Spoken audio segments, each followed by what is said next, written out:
सद्गुरुदेव भगवान की जय। नारायण ऋषिकेशं गोविंदं गरुड़ध्वजं वासुदेवं हरिं कृष्णं केशवं प्रणमाम्यहम्। वराहपीडं नटवरवपुः करणयो कर्णिकारं विप्रदवासा कनकपिशं वैजयन्तीं च मालां।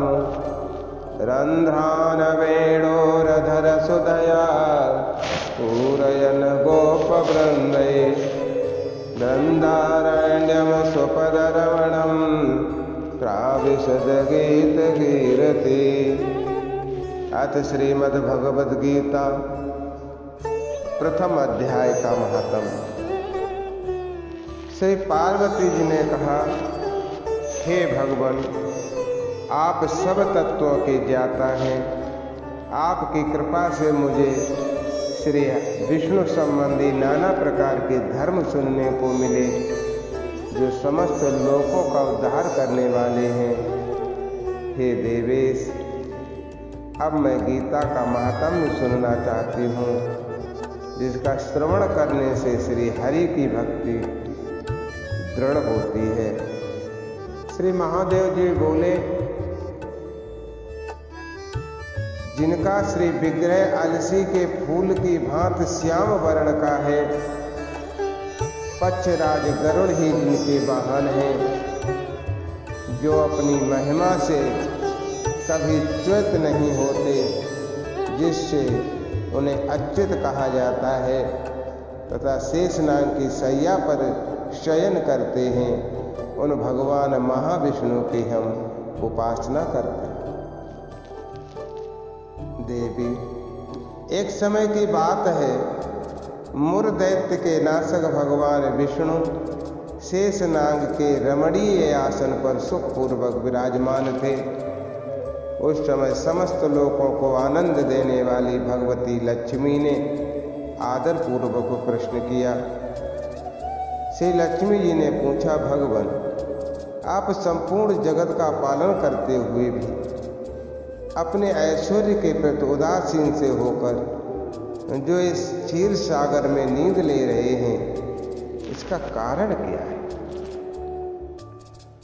श्री भगवान बोले, सुमुखे, मैं नींद नहीं लेता हूँ, अपितु तत्व का अनुसरण करने वाली अंतर्दृष्टि के द्वारा अपने ही माहेश्वर तेज का साक्षात्कार कर रहा हूँ। ये वही तेज है जिसका योगी पुरुष कुशाग्र बुद्धि के द्वारा अपने अंतःकरण में दर्शन करते हैं, तथा जिसे मीमांसक विद्वान वेदों का सार तत्व निश्चित करते हैं। वो माहेश्वर तेज एक अजर प्रकाश स्वरूप आत्मरूप शोक रोग से रहित अखंड आनंद का पुंज निष्पन्द तथा द्वैत रहित है। इस जगत का जीवन उसी के अधीन है, मैं उसी का अनुभव करता हूँ। हे देवेश्वर, यही कारण है कि मैं तुम्हें नींद लेता सा प्रतीत हो रहा हूँ। श्री लक्ष्मी जी ने कहा, हे ऋषिकेश, आप ही योगी पुरुषों के ध्येय हैं। आपके अतिरिक्त भी कोई ध्यान करने योग्य तत्व है, ये जानकर मुझे बड़ा कौतूहल हो रहा है।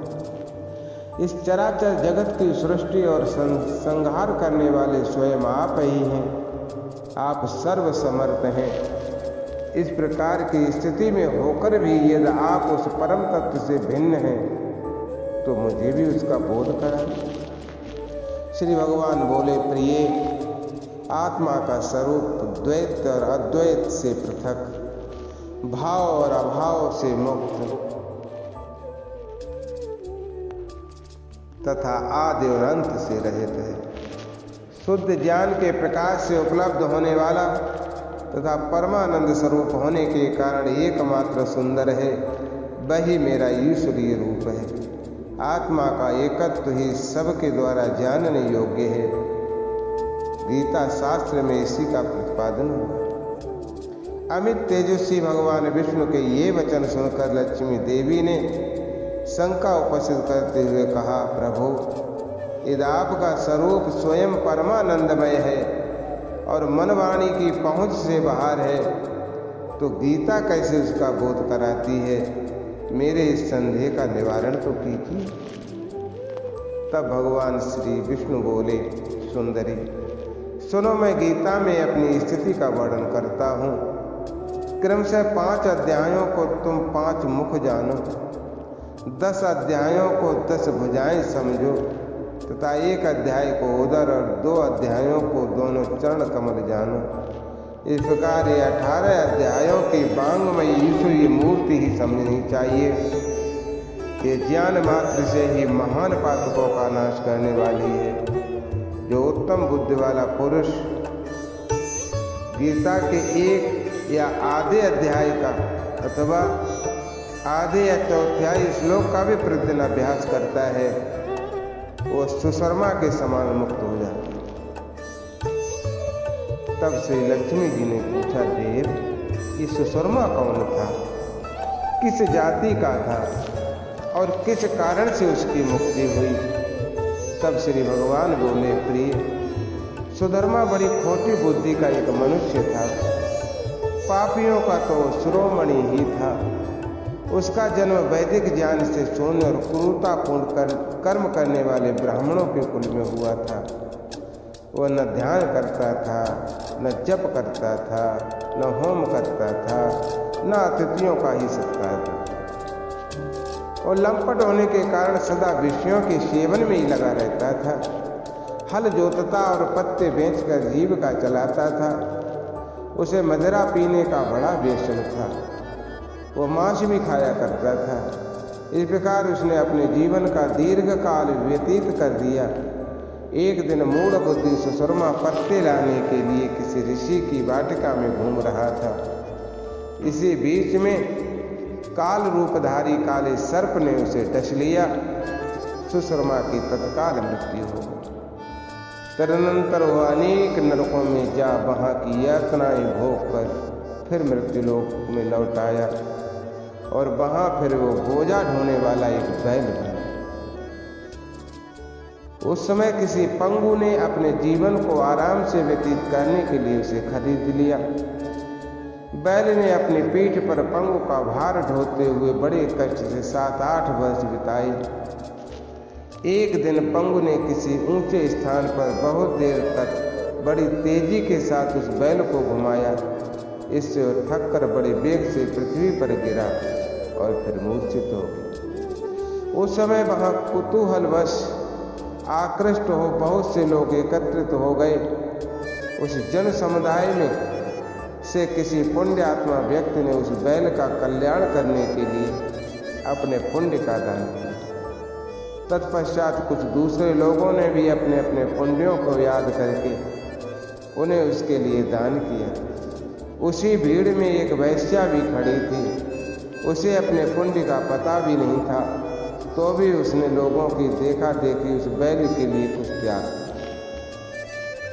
तदनंतर यमराज के दूत उस मरे हुए प्राणी को पहले यमपुरी ले गए। वहाँ वह विचार करके ये वैश्या के दिए हुए पुण्य से पुण्यवान हो गया है, उसे छोड़ दिया गया। फिर वह भूलोक में जाकर उत्तम कुल और शील वाले ब्राह्मणों के घर में उत्पन्न हुआ। उस समय भी उसे अपने पूर्व जन्म की बातों का स्मरण बना रहा। बहुत दिनों के बाद अपने ज्ञान को दूर करने वाले कल्याण तत्व का जिज्ञासु होकर वह उस वैश्या के पास गया और उसके दान की बात बतलाते हुए उसने पूछा, तुमने कौन सा पुण्य दान किया था?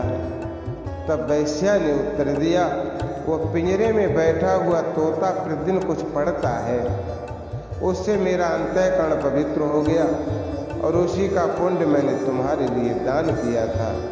इसके बाद उन दोनों ने तोते से पूछा। तब उस तोते ने अपने पूर्व जन्म का स्मरण करके प्राचीन इतिहास कहना प्रारंभ किया। शुक बोला, पूर्व जन्म में मैं विद्वान होकर भी विद्वता के अभिमान से मोहित रहता था। मेरा राग द्वेष इतना बढ़ गया था कि मैं गुणवान विद्वानों के प्रति भी ईर्ष्या करने लगा। फिर समयानुसार मेरी मृत्यु हो गई और मैं अनेकों घृणित लोकों में भटकता रहा। उसके बाद इस लोक में आया। सद्गुरु की अत्यंत निंदा करने के कारण तोते के कुल में मेरा जन्म हुआ। पापी होने के कारण छोटी अवस्था में ही मेरा माता पिता से वियोग हो गया। एक दिन मैं ग्रीष्म ऋतु में तपे मार्ग पर खड़ा था। वहाँ से कुछ श्रेष्ठ मुनि मुझे उठा लाए और महात्माओं के आश्रम में, उनके आश्रय में एक पिंजरे में उन्होंने मुझे डाल दिया। वही मुझे पढ़ाया गया। ऋषियों के बालक बड़े आदर के साथ गीता के प्रथम अध्याय की आवृत्ति किया करते थे। उन्हीं से बार बार सुनकर मैं भी बार बार पाठ करने लगा। इसी बीच में एक चोरी करने वाले पहलिये ने मुझे वहाँ से चुरा लिया। तत्पश्चात इस देवी ने मुझे इस पहलिये से खरीद लिया। पूर्व काल में मैंने इस प्रथम अध्याय का अभ्यास किया था, जिससे मैंने अपने पापों को दूर किया और फिर उसी से इस वैश्या का भी अंतःकरण सिद्ध हुआ है और उसी के पुण्य से ये द्विजश्रेष्ठ सुशर्मा भी पाप मुक्त हुए। इस प्रकार परस्पर वार्तालाप और गीता के प्रथम अध्याय के महात्म्य की प्रशंसा करके वे तीनों निरंतर अपने अपने घर पर श्री गीता जी का अभ्यास करने लगे। फिर ज्ञान प्राप्त करके विमुक्त हो गए। इसलिए जो गीता जी के प्रथम अध्याय को पढ़ता है अथवा सुनता है अथवा अभ्यास करता है, उसे इस भवसागर को पार करने में कोई कठिनाई नहीं होती है। बोली सतगुरु भगवान की जय। राधे कृष्ण कृष्ण कृष्ण राधे राधे, राधे कृष्ण कृष्ण कृष्ण राधे राधे, राधे श्याम श्याम श्याम राधे राधे, राधे श्याम श्याम श्याम राधे राधे, राधे कृष्ण कृष्ण कृष्ण राधे राधे, राधे श्याम श्याम श्याम